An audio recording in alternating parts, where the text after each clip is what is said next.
नमस्कार विद्यार्थियों, आज हम प्रस्तुत हैं कक्षा 10वीं उत्तर प्रदेश बोर्ड की जो 2024 की परीक्षा हुई थी।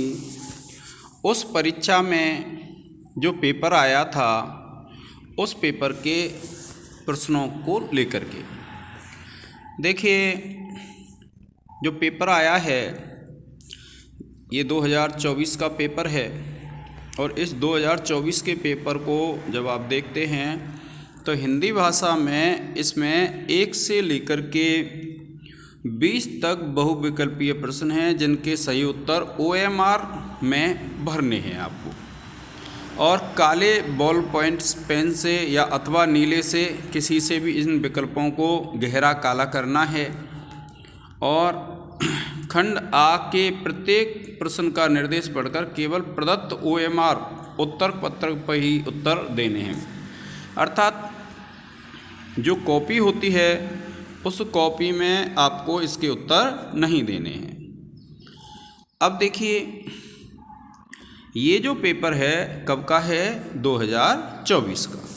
अब ये 2024 का जो पेपर है इसको जब आप देखेंगे तो इसमें जो पाठ्यक्रम है विद्यार्थियों, पाठ्यक्रम आपका क्या है आजकल?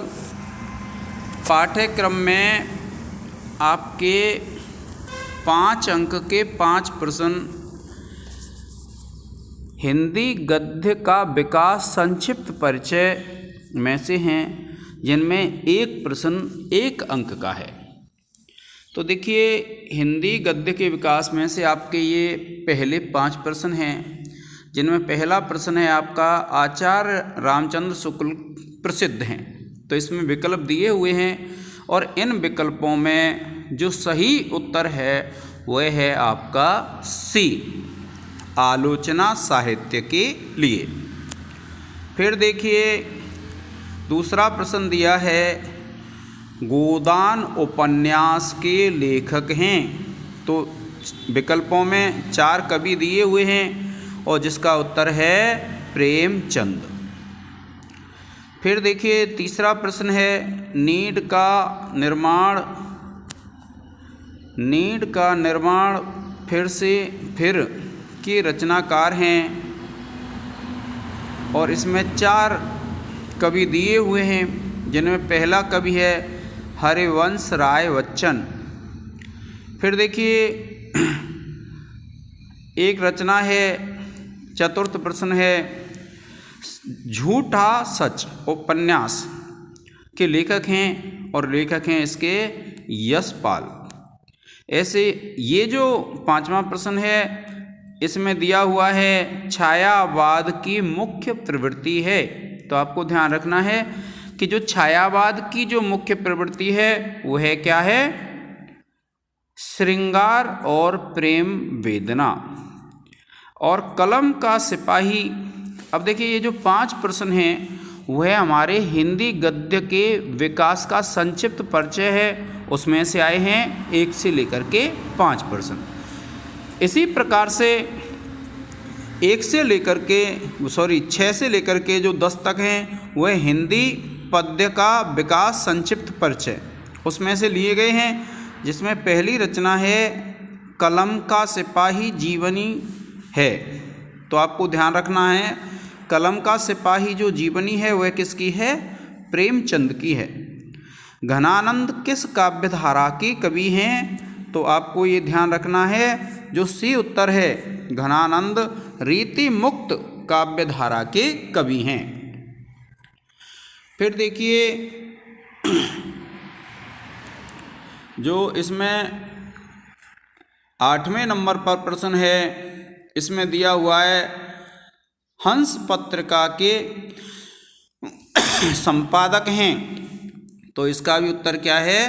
प्रेमचंद है। ऐसे ही जहाज का पंछी कृति की विधा है। अब देखिए, इसमें विधा भी पूछ लेते हैं कि ये नाटक है, कहानी है अथवा उपन्यास है। तो ये जो जहाज का पंछी कृति है वह क्या है? एक उपन्यास है। फिर 10वां जो प्रश्न है तार सप्तक का प्रकाशन वर्ष है। तो आपको ये ध्यान रखना है कि जो तार सप्तक है उसका प्रकाशन वर्ष क्या है विद्यार्थियों, 1943 ईस्वी। तो इस प्रकार से जो 1 से लेकर के 5 प्रश्न हैं वह हिंदी गद्य के विकास में से लिए गए, और जिसमें से हमारे सिलेबस में रखा हुआ है शुक्ल युग और शुक्लोत्तर युग। इसी प्रकार से जब आपने देखा कि 6वें प्रश्न से लेकर के 10वें प्रश्न तक जो प्रश्न रखे गए हैं वह प्रश्न है हमारे हिंदी पद्य के विकास के संक्षिप्त परिचय में से, और जिसमें आपके लिए रखा गया है रीतिकाल और आधुनिक काल। ये दोनों ही 5-5 अंक के हैं, इन 1 से लेकर 5 के 5 अंक और 6 से लेकर 10 तक के 5 अंक। तो इनमें आपसे कवि की रचना पूछ सकता है, कवि की रचना की विधा पूछ सकता है कि उपन्यास है, कहानी है, लेखन है, या फिर कोई पत्रिका है तो उसका प्रकाशन पूछ सकता है। और देखिए इसी क्रम में जब हम छोटे प्रश्नों में देखते हैं तो 11वां जो प्रश्न है उसमें दिया हुआ है कि निर्वेद स्थायी भाव है। तो आपको पता है निर्वेद जो स्थायी भाव है वह किसका है, शांत रस का। फिर देखिए 12वां प्रश्न दिया गया है कि पीपर पात सरिस मन डोला में अलंकार है। तो इसमें 4 विकल्प दिए हुए हैं, जिसमें सही उत्तर है आपका बी उपमा अलंकार। अब देखिए रोला छंद में कुल चरण होते हैं, तो आपको पता है इसका उत्तर है 4। अब फिर देखिए एक 14वें नंबर पर प्रश्न पूछा गया है आपसे कि आगमन में किस उपसर्ग का प्रयोग हुआ है। तो आपको पता है आगमन में डी आ उपसर्ग का प्रयोग हुआ है। फिर देखिए आपको एक और प्रश्न दिया गया है कि भलाई में प्रत्यय है। तो आपको पता है भलाई में कौन सा प्रत्यय है, सी आई प्रत्यय। नीलांबर में कौन सा समास है, तो आपको ध्यान रखना है कर्मधारय समास है। अब देखिए फिर दिया है आम का तत्सम होगा आम्र, बी विकल्प है इसका। फिर देखिए कर्तृवाच्य में किसकी प्रधानता होती है, तो कर्तृवाच्य में प्रधानता होती है, ए ऑप्शन सही है, कर्ता की।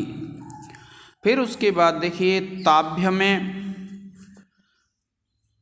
वचन और विभक्ति बतानी है।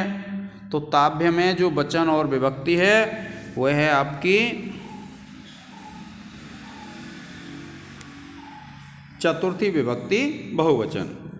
इसी प्रकार से निम्नलिखित में सर्वनाम पूछा गया है। तो सर्वनाम क्या है, इसमें सी उत्तर सही है, वह।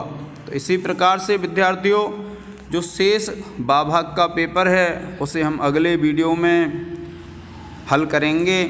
तो आप इसी प्रकार से अपनी परीक्षा की तैयारी करें। जो मैंने आपको ये 2024 की परीक्षा का पेपर दिखाया उसके अनुसार ही 2025 में भी परीक्षा होने वाली है। तो इसके जो संपूर्ण उत्तर हैं वह आपको OMR पर देने हैं, और OMR में ऊपर जिसका भी गोला काला करेंगे, मान लीजिए 20 नंबर का प्रश्न है और हमने C नंबर का अगर गोला काला किया है तो C नंबर को हमने नीचे C लिखना है। उसमें आपको परीक्षक बता देंगे, जो कक्ष वीक्षक होंगे वो बता देंगे। तो आज के इस वीडियो में विद्यार्थियों इतना ही। जय हिंद, जय भारत।